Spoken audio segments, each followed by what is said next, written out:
Hello बच्चों, आज हम लोग फिर से एक नई क्लास की शुरुआत करते हैं। हम लोगों ने पिछली क्लास में एक अध्याय शुरू किया था जिसका नाम था प्रकाश तथा प्रकाश का परावर्तन। और इस अध्याय में हम लोगों ने कुछ टॉपिक क्लियर कर लिए थे, जैसे प्रकाश क्या होता है इसके बारे में हमने पढ़ा था, दीप्त अदीप्त वस्तुएं क्या होती हैं इसके बारे में भी पढ़ा था, प्रकाश किरण क्या होते हैं इसके बारे में पढ़ लिया था, प्रकाश का परावर्तन क्या होता है इसके बारे में भी हम लोग पढ़ चुके थे। अब एक नए टॉपिक की शुरुआत करते हैं। अगला जो टॉपिक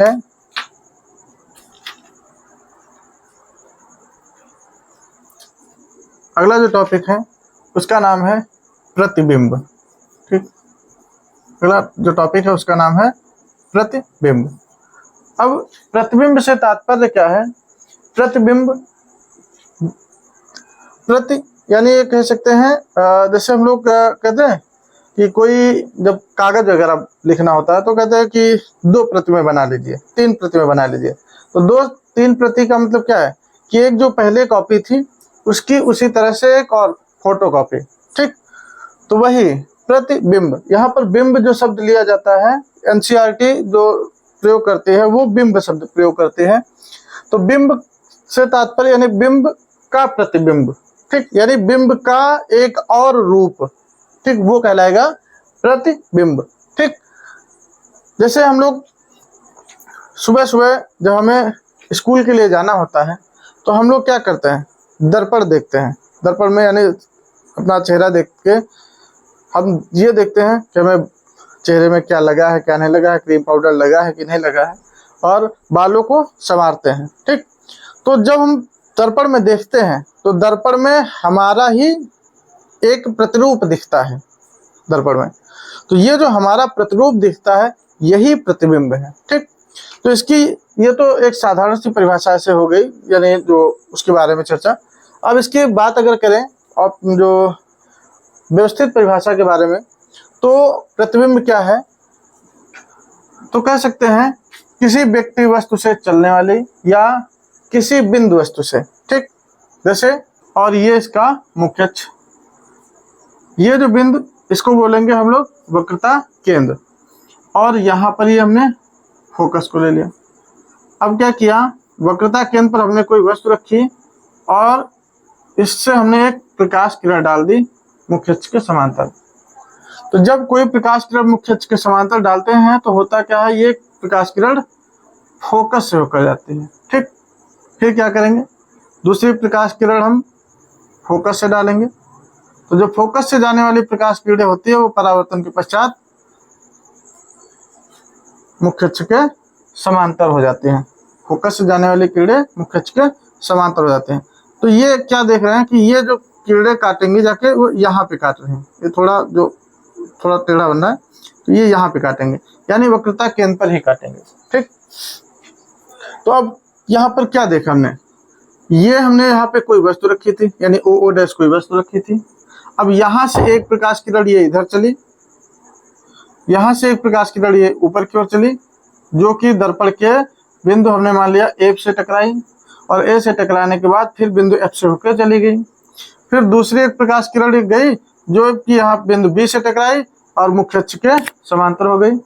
तो अब ये प्रकाश किरणें कहाँ पर एक दूसरे को, ये यहाँ पर आई डैश, यानी ये वक्रता केंद्र सी पर काट रहे हैं और इनका प्रतिबिंब उल्टा प्रतिबिंब बन रहा है। ठीक, तो हम यहाँ से क्या देख रहे हैं कि कोई प्रकाश, यानी 2 प्रकाश किरणें थी, वो यहाँ से चली, एक इधर गई दूसरी इधर गई, और चलने के बाद किसी बिंदु पे आकर मिल गए। तो ये जिस बिंदु पे आकर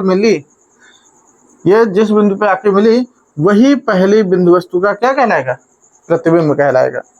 अब यहाँ पर तो प्रकाश किरणें क्या थी, वास्तव में काट रही थी, तो ये प्रतिबिंब कैसा बनेगा, वास्तविक बनेगा। अब कुछ में क्या होगा कि ये प्रकाश किरणें वास्तव में नहीं काटेंगे, और जब प्रकाश किरणें वास्तव में नहीं काटेंगे तो ये जब वास्तव में काटेंगे नहीं तो क्या होगा कि वहां पर आभासी, यानी कह सकते हैं कि हम कल्पना करेंगे कि ये प्रकाश किरणें यहाँ से होकर जाएंगे। ठीक, तो जब ऐसी स्थिति में कह सकते हैं, यानी हम आभास करेंगे कि प्रकाश किरणें यहाँ पर मिलेंगे, प्रतीत होगा, तो ऐसी स्थिति में कह सकते हैं कि वो प्रतिबिंब आभासी होगा। ठीक, तो अब यहाँ पे हम अगर प्रतिबिंब की परिभाषा के बारे में बात करें तो कह सकते हैं कि किसी बिंदु वस्तु से चलने वाली प्रकाश किरणें परावर्तन के पश्चात, यानी दर्पण से टकराने के पश्चात, दर्पण से टकराना मीन्स परावर्तन के पश्चात जिस किसी दूसरे बिंदु पर मिलती हैं या फिर मिलती हुई प्रतीत होती हैं, तो वह दूसरा जो बिंदु होगा वो पहली बिंदु वस्तु का प्रतिबिंब कहलाएगा। ठीक, क्या हमने बताया, किसी बिंदु वस्तु से चलने वाली प्रकाश किरणें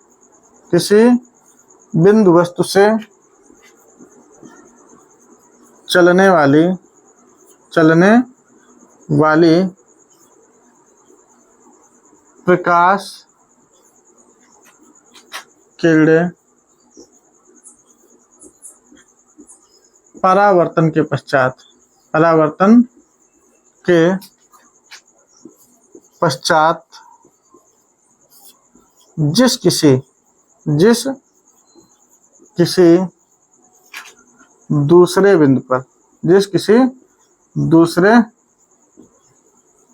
पर मिलती हैं या मिलती हुई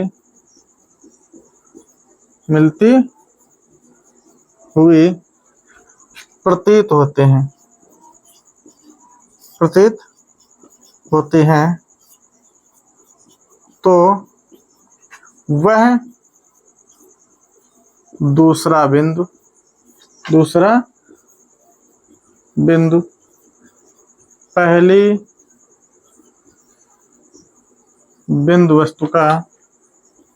बिंदु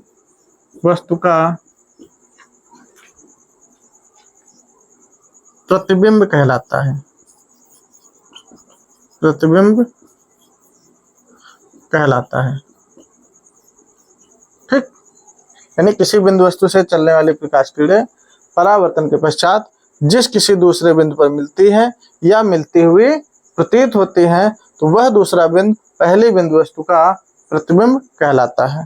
ठीक, अब जो प्रतिबिंब है, ठीक, वो प्रतिबिंब कितने प्रकार का होता है, तो यहां से कह सकते हैं प्रतिबिंब दो प्रकार का होता है। प्रतिबिंब दो प्रकार का होता है। ठीक, अब प्रतिबिंब दो प्रकार का कौन कौन सा होता है, तो पहला प्रतिबिंब कह सकते हैं वास्तविक प्रतिबिंब। पहला प्रतिबिंब कौन सा होगा, वास्तविक प्रतिबिंब। इसके बाद पहला वास्तविक प्रतिबिंब और दूसरा आभासी प्रतिबिंब। वास्तविक प्रतिबिंब और दूसरा क्या होगा, आभासी प्रतिबिंब। और इन दोनों परिभाषाओं का जो सार है वो इसी परिभाषा में छिपा हुआ है। कैसे, जैसे बात करें अगर वास्तविक प्रतिबिंब की, तो वास्तविक प्रतिबिंब क्या है, जैसे हमने क्या बताया, किसी बिंदु वस्तु से चलने वाली प्रकाश किरणें परावर्तन के पश्चात जिस किसी दूसरे बिंदु पर वास्तव में मिलती हैं, ठीक, वास्तव में मिलती हैं, तो वह दूसरा बिंदु पहले बिंदु वस्तु का वास्तविक प्रतिबिंब कहलाता है। ठीक, क्या बताया, किसी बिंदु वस्तु से चलने वाली प्रकाश किरणें, किसी बिंदु वस्तु से चलने वाली प्रकाश किरणें परावर्तन के पश्चात जिस किसी दूसरे बिंदु पर मिलती हैं, वास्तव में मिलती हैं, तो वह दूसरा बिंदु पहली बिंदु वस्तु का वास्तविक प्रतिबिंब कहलाता है। ठीक, इसके बाद आभासी प्रतिबिंब की बात करें तो आभासी में क्या होगा कि परिभाषा से यही है कि किसी बिंदु वस्तु से चलने वाली प्रकाश किरणें परावर्तन के पश्चात जिस किसी दूसरे बिंदु पर, अब यहाँ पर आभासी के लिए ये नहीं होगा पर मिलती हैं, अगर मिलती हैं तो वास्तव में, है ना, वास्तविक प्रतिबिंब होगा, और यदि मिलती हुई प्रतीत होती हैं, ठीक, मिलती हुई यदि प्रतीत होती हैं, तो वह दूसरा जो बिंदु होगा पहली बिंदु वस्तु का आभासी प्रतिबिंब कहलाएगा। ठीक, तो यहाँ से दोनों प्रतिबिंबों की परिभाषा क्लियर हो गई कि आभासी प्रतिबिंब कैसा होगा, वास्तविक प्रतिबिंब कैसा होगा। यानी अगर प्रकाश किरणें वास्तव में मिल रही हैं परावर्तन के पश्चात तो वो वास्तविक प्रतिबिंब होगा, और यदि प्रकाश किरणें मिलती हुई प्रतीत हो रही हैं तो फिर वह प्रतिबिंब जो होगा वह आभासी प्रतिबिंब होगा। ठीक, अब इसके बाद यहाँ से हमारा प्रतिबिंब क्लियर होता है। अब आगे बात करते हैं दर्पण की।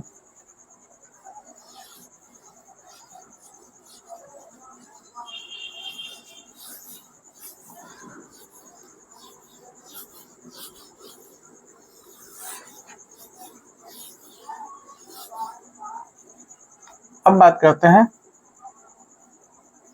दर्पण।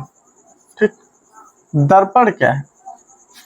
तो दर्पण से तात्पर्य यह है कि मान लीजिए कोई हमने एक कांच की वस्तु ले ली। अब कांच की उसमें हम समतल प्लेट भी ले सकते हैं या कांच का खोखला गोला भी ले सकते हैं। ठीक, और हमने क्या किया, अब जैसे हमने एक प्लेट ले ली और इस प्लेट के एक सतह पर हमने क्या कर दिया, पॉलिश कर दी। तो जब हम एक सतह पे कर देंगे पॉलिश, तो जब एक सतह पे पॉलिश कर देंगे तो दूसरा पॉलिश करके क्या किया, हमने दूसरे वाले तल को परावर्तक तल बना दिया। परावर्तक तल का मतलब जिससे प्रकाश का परावर्तन हो सके। ठीक, तो जब किसी कांच की समतल प्लेट पर या फिर किसी वक्र कांच की प्लेट पर यानी वक्रतल वाली प्लेट पर, वक्रतल के प्लेट पर यानी एक और क्या किया हमने, पॉलिश कर दिया, और पॉलिश करके दूसरे तल को क्या बना दे, परावर्तक तल बना दे, तो ऐसी जो वस्तु बनेगी वो दर्पण कहलाएगा। ठीक, तो इसकी अगर परिभाषा के बारे में बात करें तो परिभाषा हम क्या कह सकते हैं, यदि किसी कांच की प्लेट, ठीक, प्लेट या वक्रतल वाला हिस्सा भी ले सकते हैं, प्लेट के एक पृष्ठ पर पॉलिश करके दूसरे पृष्ठ या तल, ठीक, पृष्ठ या तल को परावर्तक तल बना दिया जाए, परावर्तक तल या परावर्तक पृष्ठ बना दिया जाए तो वह वस्तु क्या कहलाएगी, तो वह प्लेट जो कहलाएगी वो दर्पण कहलाएगी, या वह वस्तु दर्पण कहलाएगी। ठीक, वह वस्तु क्या कहलाएगी, वह वस्तु दर्पण कहलाएगी। ठीक, अब ये जो दर्पण है तो वो दर्पण होता है दो प्रकार का। ठीक, दर्पण कितने प्रकार का होता है, दो प्रकार का होता है। अब दर्पण दो प्रकार का कौन कौन सा होता है, तो एक दर्पण होता है समतल दर्पण। एक कैसा दर्पण होता है, समतल दर्पण। समतल का मतलब ऐसा दर्पण जिसका तल प्रत्येक जगह पर समान हो। एग्जाम्पल के रूप में ये समतल दर्पण है। ठीक, दूसरा दर्पण जो होता है वो होता है गोलीय दर्पण। गोलीय दर्पण से तात्पर्य क्या है कि जिसका तल कैसा हो, वक्र हो यानी गोल हो। ठीक, अब इसमें ये वाला दर्पण भी हो सकता है या फिर ये वाला भी दर्पण हो सकता है। तो ये जो दोनों दर्पण हैं, तो ये दोनों दर्पण कैसे हैं, ये दोनों के दोनों गोलीय दर्पण हैं। ठीक, अब जो गोलीय दर्पण होता है वो आगे यहाँ पर दो भागों में हो जाता है। गोलीय दर्पण कौन कौन सा, एक अवतल दर्पण,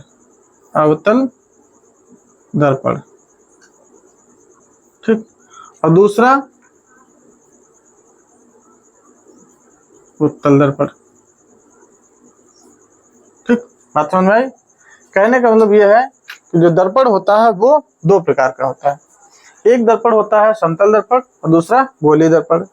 समतल दर्पण की बात की जाए तो कह सकते हैं ऐसा दर्पण जिसका तल पूरा कैसा हो, बराबर हो, समान हो, तो वो कहलाएगा समान समतल दर्पण। यानी जिसका तल बराबर हो, समतल हो, वो समतल दर्पण कहलाएगा। और जिसका तल कैसा हो, वक्र हो, गोलाई में हो। तो जब वक्र वक्र यानी गोल होगा, ठीक, वृत्ताकार होगा, तो ऐसा जो दर्पण कहलाएगा वो गोलीय दर्पण कहलाएगा। अब जो गोलीय दर्पण होते हैं वो दो प्रकार के होते हैं, एक तो होता है अवतल दर्पण और दूसरा हो जाता है उत्तल दर्पण। ठीक, तो अब आइए इन दर्पणों के बारे में बात करते हैं। तो सबसे पहले शुरुआत करते हैं समतल दर्पण के बारे में।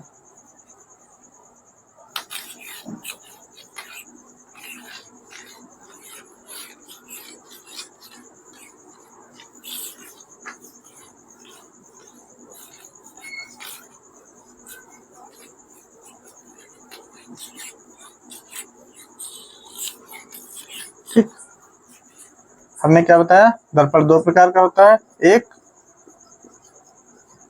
समतल और दूसरा गोलीय। फिर ये दो भागों में हो जाता है, एक उत्तल, दूसरा अवतल। ठीक, तो अब सबसे पहले हम लोग बात करते हैं समतल दर्पण की। समतल दर्पण, ठीक, समतल दर्पण क्या होता है? तो कह सकते हैं ऐसा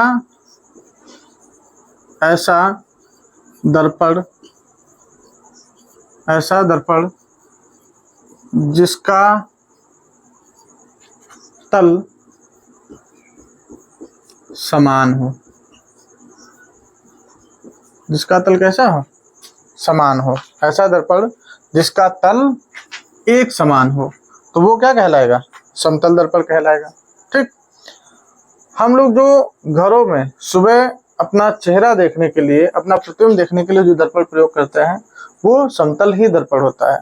जैसे हम लोग नाई की दुकान पे भी देखते हैं, अक्सर नाई की दुकान पे वैसे प्रयोग तो नाई की दुकान पे होना चाहिए अवतल दर्पण, ठीक, लेकिन वहां पर भी अक्सर लगाते हैं सब लोग समतल दर्पण का ही प्रयोग करते हैं। ठीक, तो समतल दर्पण जो है हर जगह सब लोगों ने देखा होगा। यानी ऐसा दर्पण जिसका तल कह सकते हैं पूरी तरह से कैसा हो, यानी ये तो नीचे वाला जो हिस्सा होगा ये पालिशदार हिस्सा होगा, और ऊपर वाला जो तल होगा यानी ये चिकना पृष्ठ जिससे परावर्तन आसानी से हो सके, तो ये कहलाएगा समतल दर्पण। ठीक, अब इसके बाद बात करते हैं समतल दर्पण से बने प्रतिबिंब की विशेषताओं के। और ये जो टॉपिक है वो सबसे इम्पोर्टेंट भी हो जाता है कि समतल दर्पण से प्रतिबिंब बनते कैसे हैं और इनकी विशेषता क्या है। ठीक, तो यहाँ पे लिख सकते हैं समतल दर्पण द्वारा बनने वाले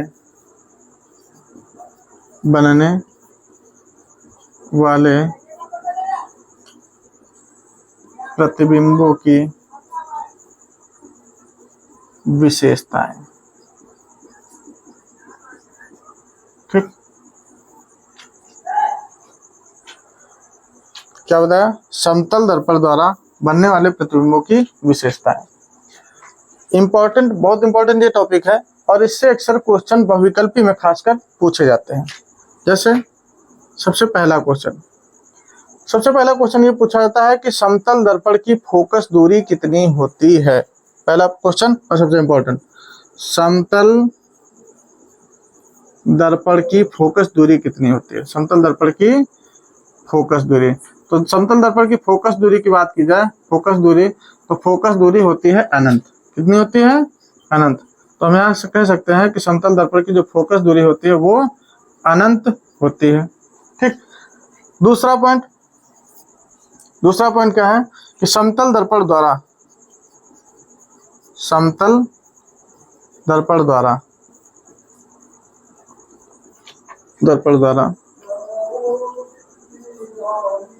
प्रतिबिंब सदैव कैसा बनता है, तो समतल दर्पण द्वारा प्रतिबिंब सदैव सीधा बनता है। ठीक, कैसा बनता है, सीधा। और साथ में एक खास विशेषता ये होती है कि पार्श्व उल्टा बनता है, पार्श्व उल्टा। ठीक, ये ध्यान रखना, ये बहुत इंपॉर्टेंट हो जाता है कि समतल दर्पण द्वारा बना प्रतिबिंब कैसा होता है। पेपर में अक्सर पूछा जाता है कि समतल दर्पण द्वारा बना प्रतिबिंब कैसा होता है। तो हम कह सकते हैं कि समतल दर्पण द्वारा प्रतिबिंब सीधा तो बनता है, लेकिन वह पार्श्व उल्टा बनता है। अब पार्श्व उल्टा की बात की जाए तो सब लोगों ने दर्पण में अगर सुबह अपना चेहरा देखा होगा और अगर गौर किया होगा तो हम क्या देखते हैं कि अगर हम दायां हाथ उठाएं, ठीक, तो समतल दर्पण में देखते हैं कि जो हमारा दायां हाथ होता है वो बाईं ओर दिखता है और जो बायां हाथ होता है वो दाईं ओर दिखता है। यानी अगर हम दाएं कान को, जैसे हम दाएं कान को पकड़ रहे हैं, तो अगर हम दाएं कान को पकड़ेंगे तो समतल दर्पण में वो बायां कान दिखेगा, यानी ऐसा लगेगा कि हम बाएं कान को पकड़ रहे हैं। तो यही कहलाता है समतल दर्पण यानी पार्श्व उल्टा, कि दाईं ओर वाली वस्तु बाईं ओर दिखे और बाईं ओर वाली वस्तु दाईं ओर दिखे, तो वो क्या कहलाएगा, पार्श्व उल्टा। और बाकी ये तो पता ही है, जैसे हम अगर सीधे खड़े हैं तो प्रतिबिंब भी हमारा सीधा ही बनता है। ठीक, तो ये चीज इंपॉर्टेंट है, वो ध्यान रखना कि कैसा बनता है, तो सीधा और पार्श्व उल्टा बनता है। इसके बाद तीसरा पॉइंट,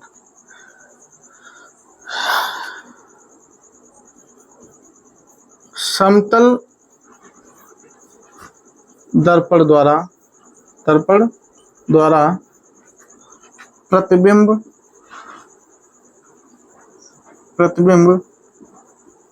सदैव वस्तु के आकार के बराबर बनता है।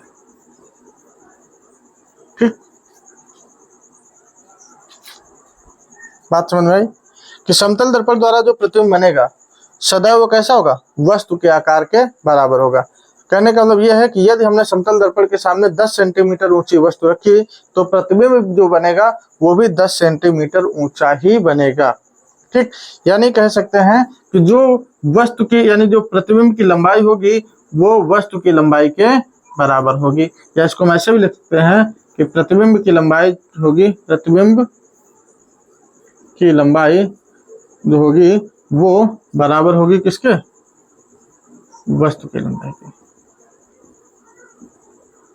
ठीक, ये चीज इंपॉर्टेंट है, ध्यान रखना। ये जो समतल दर्पण द्वारा प्रतिबिंबों के हम लोग गुण पढ़ रहे हैं बहुत इंपॉर्टेंट है, अक्सर इनके क्वेश्चन बहुविकल्पी में पूछे जाते हैं, तो इसलिए ध्यान रखना कि पहला क्या बताया हमने, समतल दर्पण की फोकस दूरी अनंत होती है। दूसरा, समतल दर्पण द्वारा जो प्रतिबिंब बनता है वो सदैव सीधा और पार्श्व उल्टा बनता है। एक चीज हाँ यहाँ और बताना भूल गए, कभी एम्बुलेंस में देखा होगा, एम्बुलेंस, तो जब एम्बुलेंस में देखा होगा तो जो एम्बुलेंस लिखा होता है वो पार्श्व उल्टा ही लिखा होता है। और वो पार्श्व उल्टा लिखा क्यों जाता है, तो पार्श्व उल्टा इसलिए लिखा जाता है ताकि जैसे मान लीजिए हमारी गाड़ी आगे चल रही है और पीछे से कोई एम्बुलेंस आ रही है, ठीक, तो एम्बुलेंस में लिखा है एम्बुलेंस की उल्टा, पार्श्व उल्टा लिखा हुआ है। तो जब हम अपने दर्पण में यानी साइड मिरर में जो ड्राइवर की सीट के पास दाहिनी ओर लगा होता है, तो हम जब उसमें कभी भी लिखा हुआ पढ़ेंगे, एम्बुलेंस लिखा हुआ पढ़ेंगे, तो जो एम्बुलेंस में एम्बुलेंस उल्टा यानी पार्श्व उल्टा लिखा हुआ था वो हमारे दर्पण में साइड मिरर में वो सीधा दिखाई देगा, यानी उसमें सही से अक्षर यानी AMBU से ही शुरुआत होगी, जो उसमें लास्ट में जो अक्षर यानी ई से जो शुरुआत होती है वो सब पार्श्व उल्टा, यानी जो अक्षरों का क्रम जो उल्टा दिखता है, ठीक, तो वो सारे के सारे अक्षर हमें सीधा दिखाई देंगे। ठीक, ऐसा नहीं है कि अक्षर की दिशा बदले, वो उनका क्रम, कहने का मतलब यह है कि जैसे A तो ऐसे ही बनेगा, ठीक, अब M ये भी ऐसे ही बनेगा, B तो ये इस तरह से बनेगा ऐसे, ठीक, M बू यानी U तो ये ऐसे बनेगा, L ये ऐसे, तो इस तरह से कहने का मतलब यह है कि ये पार्श्व उल्टा बनेगा, यानी जो अक्षरों की दिशा बाईं ओर दाहिनी ओर होनी चाहिए थी वो बाईं ओर दिखेंगे। ठीक, तो ये पार्श्व उल्टा कहलाएगा। इसके बाद अब आगे आते हैं,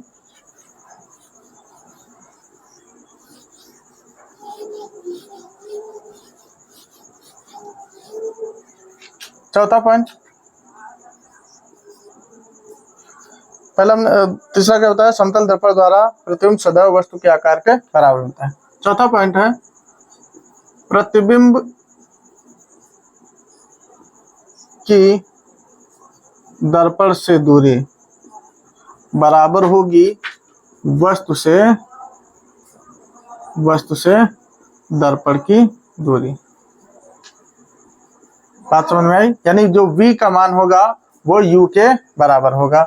कहने का मतलब ये है कि यदि मान लीजिए हमने दर्पण से 10 सेंटीमीटर दूर वस्तु रखी, ये जैसे हमने दर्पण खड़ा कर रखा और यहाँ पर हमने कोई ये आदमी खड़ा था, ठीक। तो ये अगर मान लीजिए दर्पण से 10 सेंटीमीटर की दूरी पर खड़ा है तो इसका प्रतिबिंब भी इधर 10 सेंटीमीटर की दूरी पर ही बनेगा, ठीक।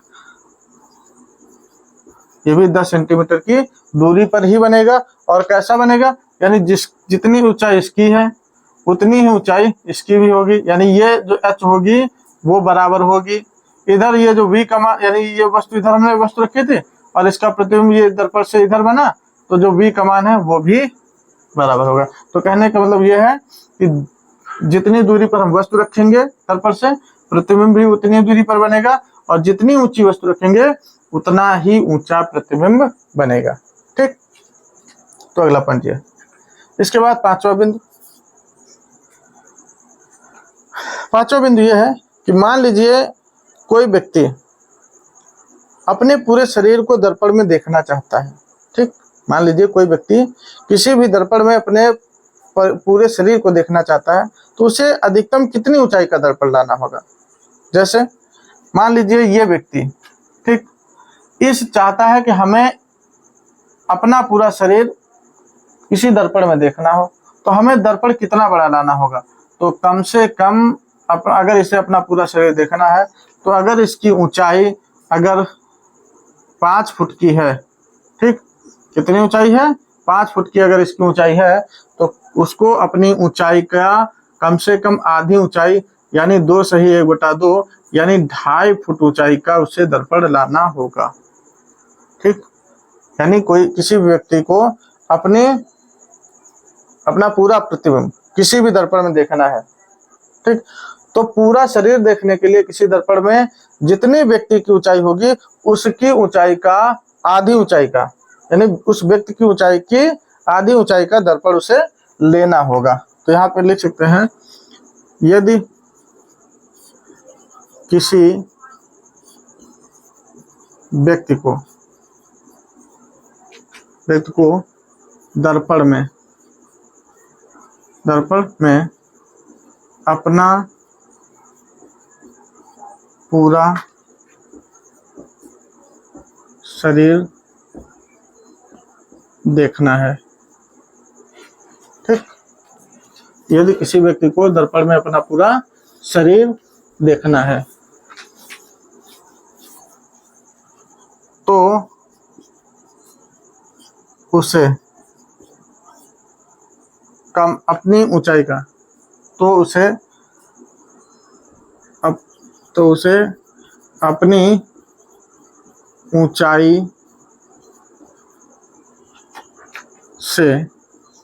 ऊंचाई से आधी ऊंचाई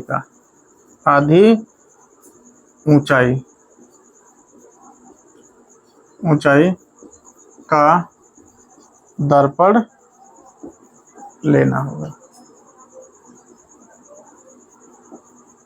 ठीक।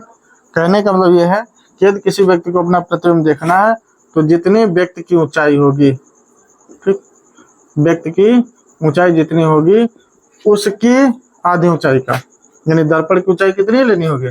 तो दर्पण की ऊंचाई कितनी लेनी होगी? दर्पण की ऊंचाई उस व्यक्ति की ऊंचाई की 1/2 होगी, ठीक। यानी दर्पण की ऊंचाई कितनी लेनी होगी? तो व्यक्ति की ऊंचाई का आधा, अगर किसी व्यक्ति को पूरा अपना शरीर किसी दर्पण में देखना है।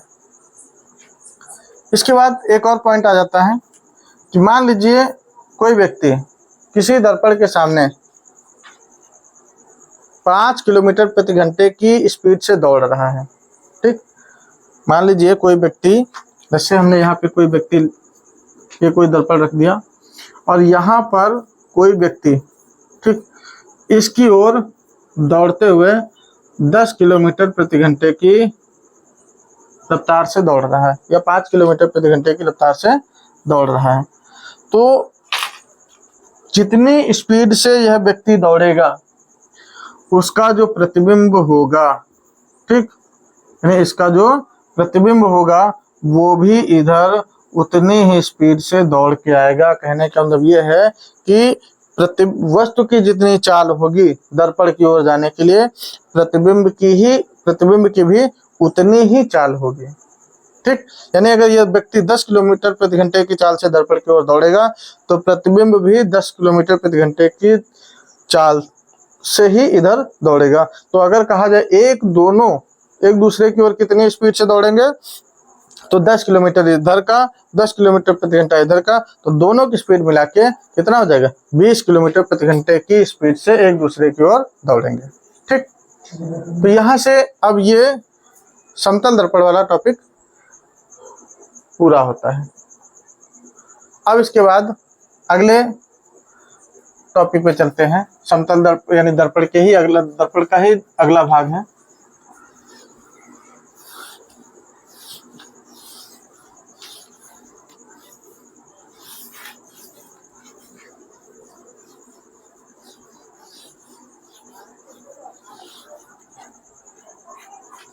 दर्पण का ही दूसरा भाग क्या अब है अगला, गोलीय दर्पण, ठीक। हमने गोलीय दर्पण में दो बताए थे, एक अवतल और दूसरा उत्तल, ठीक। अब अवतल दर्पण कौन सा है और उत्तल दर्पण कैसे जानेंगे। तो अवतल दर्पण, तो वह दर्पण जिसमें परावर्तन अंदर के तल से होता है, ठीक। अब अगर परावर्तन अंदर के तल से होगा, ठीक, तो पालिश किस हिस्से पे होगी, उभरे हुए तल पे होगी। और उत्तल दर्पण में क्या होता है कि वह दर्पण जिसमें परावर्तन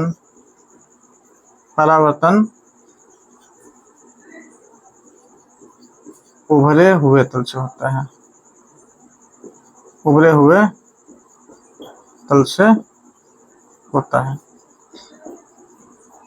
ठीक।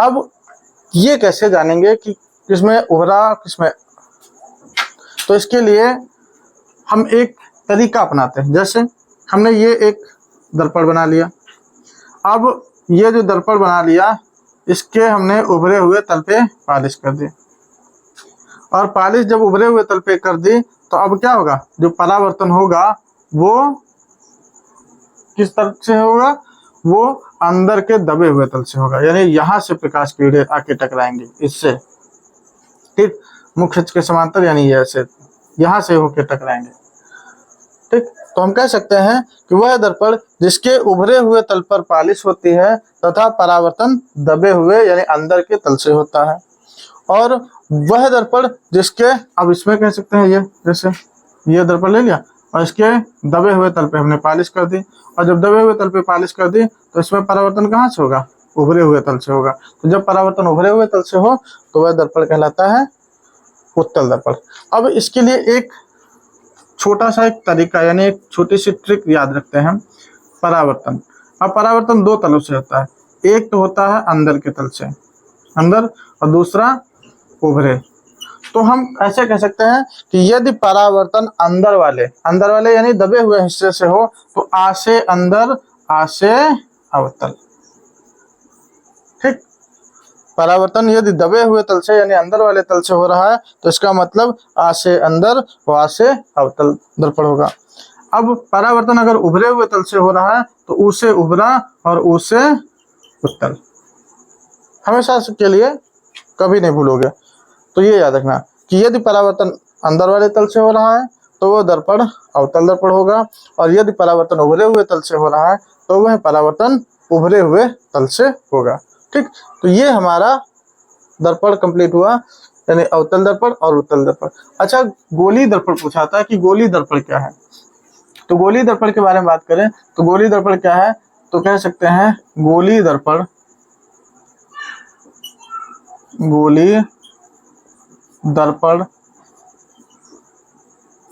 कांच के खोखले, ठीक, गोले का काटा गया एक भाग होता है, ठीक, जिसके एक हिस्से पर पॉलिश करके दूसरे हिस्से को परावर्तक तल बना दिया जाता है। एग्जाम्पल के रूप में अगर हम चलें तो जैसे हम कह सकते हैं, अब यहीं पे जैसे हम बता रहे हैं, जैसे हमने क्या किया, एक हमने कांच का खोखला गोला ले लिया, ठीक। अब ये कांच का खोखला गोला लिया तो इसका ये कोई केंद्र रहा होगा, और एक हमने, यानी हमने दो ले लिए इधर, ये ऐसे, ठीक, इसका जो केंद्र है ये, ठीक। अगर हमने क्या किया, अगर हमने इस हिस्से को काट दिया, जैसे ये इतना हिस्सा काट के हमने निकाल दिया, तो जब काट के इतना हिस्सा निकाल दिया तो ये वाला हिस्सा काट के बाहर चला गया, ठीक। अब ये बाहर हिस्सा चला गया और हमने क्या किया, इसके इस हिस्से पे हमने कर दी पॉलिश। जब इस हिस्से पे पॉलिश कर दी तो ये इतना हिस्सा हम मिल गया, तो ये जो इतना हिस्सा मिला तो यही एक प्रकार से ये दर्पण कहलाएगा। अब अगर ये जैसे हमारा ये जो केंद्र होता है, गोले का केंद्र, इसी को हम लोग गोले के केंद्र को ही वक्रता केंद्र कहते हैं, ये ध्यान रखना। गोले का जो केंद्र होता है वही वक्रता केंद्र कहलाता है। और दर्पण, ये दर्पण हो गया, तो इस दर्पण का हमने ये मध्य बिंदु मान लिया, दर्पण का ध्रुव जिसको P बोलते हैं। और यदि इन दोनों को हम मिला दें, ये ऐसे, यानी वक्रता केंद्र और दर्पण के ध्रुव को जो मिलाने वाली रेखा होती है, इसी को बोला जाता है मुख्य अक्ष, ठीक। वक्रता केंद्र और दर्पण के ध्रुव को मिलाने वाली रेखा क्या कहलाती है, मुख्य अक्ष कहलाती है। इसी तरह से इसमें हमने क्या किया, हमने इसके इधर वाले हिस्से को काट के अलग कर दिया, यानी ये वाला हिस्सा हमने क्या किया, काट के हमने अलग कर दिया। तो ये जब हिस्सा काट के अलग कर देंगे तो हमारे पास हिस्सा सिर्फ कितना बचेगा, सिर्फ ये वाला हिस्सा बचेगा। और हमने इस हिस्से के क्या किया, इसके अंदर वाले तल पर, यानी दबे हुए तल पर हमने पॉलिश कर दी। और इससे ये तो हमारा दर्पण का ध्रुव हो गया, ये दर्पण का द्वारक यानी M1 M2, इसमें भी ये दर्पण का द्वारक M1 M2, ठीक। और ये जो गोले का केंद्र था यही वक्रता केंद्र कहलाएगा। और दर्पण के ध्रुव और वक्रता केंद्र को हमने मिला दिया तो ये जो रेखा कहलाएगी, ये रेखा कहलाएगी मुख्य अक्ष, ठीक। तो अब यहां से देखो, ये गोले का केंद्र था, ठीक। गोली दर्पण में क्या होता है, गोली दर्पण कांच के खोखले गोले का काटा गया एक भाग होता है, जिसके एक हिस्से पर पॉलिश कर दी जाती है, ठीक, एक हिस्से पर पॉलिश करके, और दूसरा हिस्सा, अब ये वाला जो हिस्सा अंदर वाला बचेगा, ये हिस्सा कैसा होगा, यानी ये वाला हिस्सा, ये परावर्तक तल होगा, यानी अंदर वाले से, इसी से सभी प्रकाश किरणों का परावर्तन होगा। अब इसमें ये ऊपर वाला यानी काट के अंदर वाले हिस्से पे पॉलिश कर दी तो ये ऊपर वाले हिस्से परावर्तन होगा। तो ये जब अंदर के तल से परावर्तन होगा तो ये दर्पण बनेगा हमारा अवतल, जब हम उभरे हुए तल पे पॉलिश करेंगे, और ये वाला दर्पण हमारा बन जाएगा उत्तल दर्पण, ठीक। तो ये हमारा दर्पण का टॉपिक यहाँ से क्लियर होता है। अब दर्पण से संबंधित कुछ परिभाषाएं पूछी जाती हैं कि दर्पण से संबंधित कुछ परिभाषाएं क्या हैं। तो दर्पण से संबंधित परिभाषाएं यहीं से हम इसी से निकाल लेते हैं। जैसे पहली जो परिभाषा आती है, इसको हम पहले मिटा लें।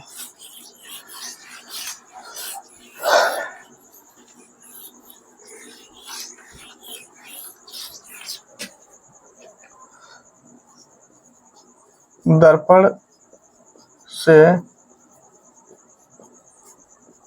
संबंधित मुख्य परिभाषाएं, ठीक, दर्पण से संबंधित मुख्य परिभाषाएं। अब इनके बारे में बात करते हैं। जैसे सबसे पहली जो परिभाषा वक्रता केंद्र, ये हमारा ये क्या कहलाएगा, वक्रता केंद्र इसको बोलेंगे, या यहाँ से हम ना कहकर ये ऐसे लिख लें, ये जो इसको हम लोग बोलेंगे वक्रता केंद्र। ठीक, तो सबसे पहले वक्रता केंद्र। तो वक्रता केंद्र क्या है?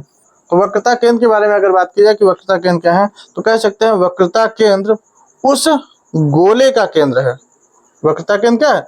उस गोले का केंद्र है जिसका कि ये दर्पण काटा गया एक भाग है। यानी ये इतना हिस्सा हमने काट के अलग कर लिया, और ये हिस्सा किससे काटा है? इस पूरे गोले से काटा है। तो इस पूरे गोले का जो केंद्र होगा वही क्या कहलाएगा? वक्रता केंद्र कहलाएगा। ध्यान रखना। ठीक ठीक, तो वक्रता केंद्र क्या कहलाएगा? वक्रता केंद्र तो कह सकते हैं उस गोले का केंद्र, उस गोले का केंद्र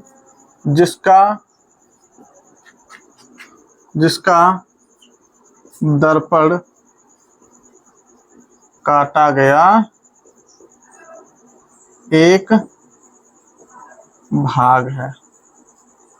ठीक, यानी जिससे हमने इस दर्पण को काट के निकाला गया है, जिस गोले से, उस गोले का जो केंद्र होगा वही वक्रता केंद्र कहलाएगा। इसे कैपिटल सी, ठीक, से प्रदर्शित करते हैं। इसे किससे प्रदर्शित करते हैं? तो कैपिटल सी से प्रदर्शित करते हैं। ठीक, दूसरा, अब दूसरी परिभाषा किसी के ध्रुव से आ जाओ। ठीक, ध्रुव क्या है? तो अब ध्रुव की बात की, जैसे ये वाला, ये और ये दोनों क्या है? ध्रुव हैं। ठीक, तो ध्रुव के बारे में अगर बात करें कि ध्रुव क्या है, तो कह सकते हैं दर्पण का ये मध्य बिंदु है। ठीक, तो दर्पण का मध्य बिंदु, दर्पण का मध्य बिंदु दर्पण का ध्रुव कहलाता है। ठीक, दर्पण का जो मध्य बिंदु होगा वो क्या कहलाएगा? दर्पण का ध्रुव कहलाएगा।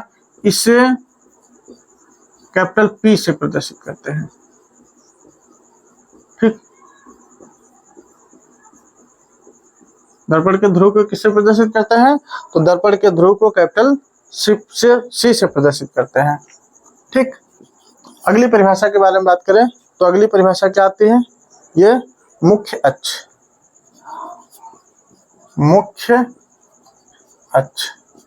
ठीक, तो मुख्य अक्ष क्या है? अब ये वक्रता केंद्र हो गया, ये दर्पण का ध्रुव। तो दर्पण के ध्रुव और वक्रता केंद्र को एक रेखा मिला रही है। दोनों में देखो, दर्पण के ध्रुव और वक्रता केंद्र को रेखा मिला रही है। तो जो दर्पण के ध्रुव और वक्रता केंद्र को जो मिलाने वाली रेखा है वही कहलाती है मुख्य अक्ष। तो यहाँ लिख सकते हैं दर्पण के ध्रुव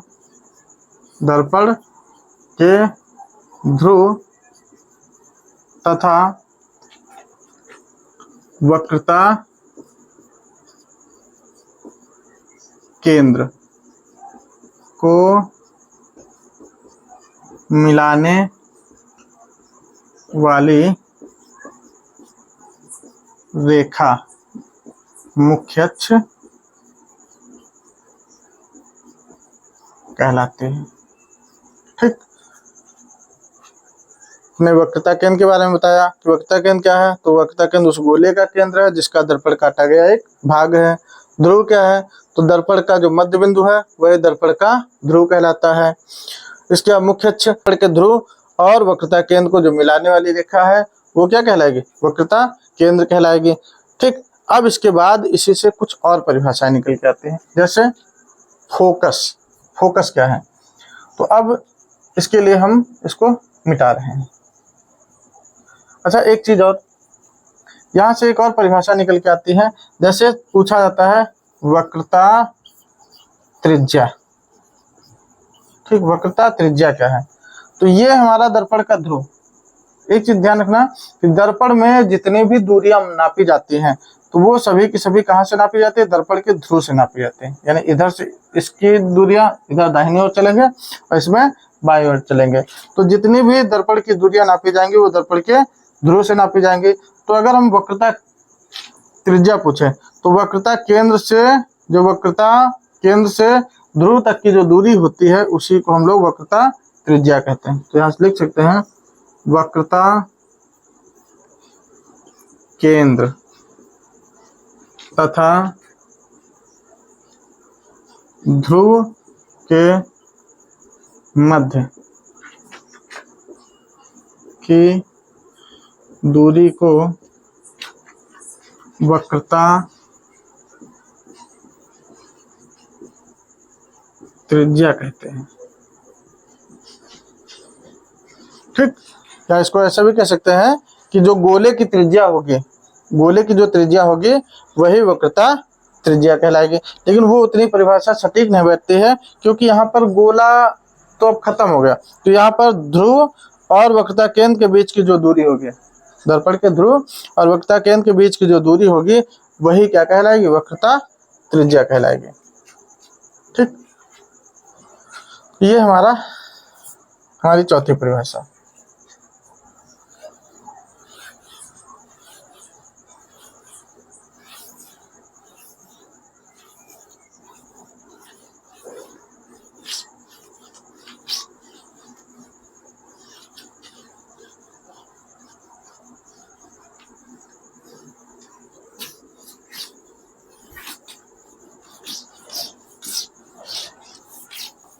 अब इसके बाद परिभाषाओं में ही एक आती है मुख्य फोकस।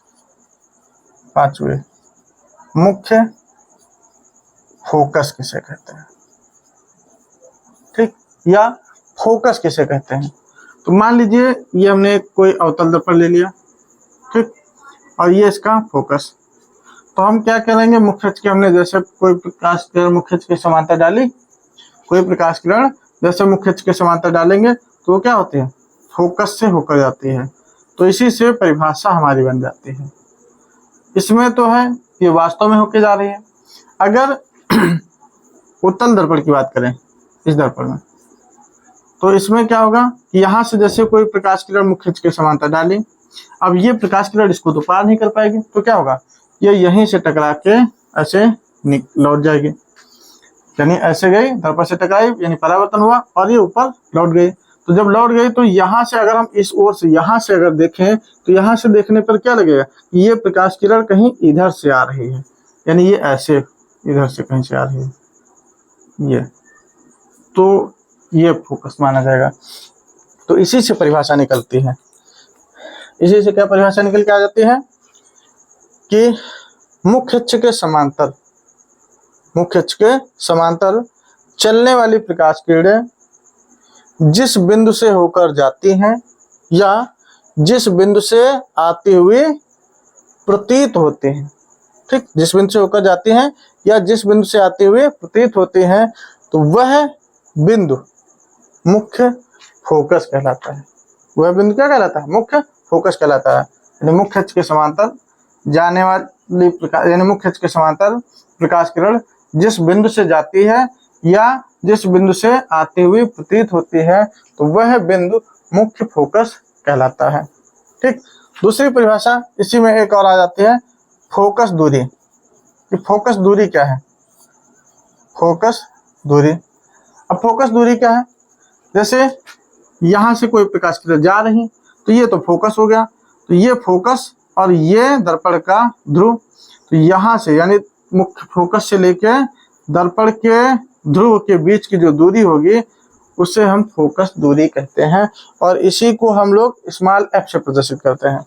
अब इसमें कहाँ से कहाँ तक, इसमें ये दर्पण का ध्रुव होगा, तो यहाँ से लेके यहाँ तक की जो दूरी होगी वो फोकस दूरी कहलाएगी, यानी इसी को हम लोग फोकस दूरी से प्रदर्शित करेंगे, यानी f से प्रदर्शित करेंगे। ठीक, तो ये हमारी दर्पण से संबंधित कुछ प्रमुख परिभाषाएं थी, जो कि ये वाला टॉपिक भी हमारा यहाँ से कंप्लीट होता है। अब इसके बाद जो सबसे इम्पोर्टेंट टॉपिक आ जाता है दर्पण द्वारा प्रतिबिंबों का बनना। ठीक, तो दर्पण द्वारा प्रतिबिंबों का बनना ये हम लोग नेक्स्ट क्लास में कंटिन्यू करेंगे।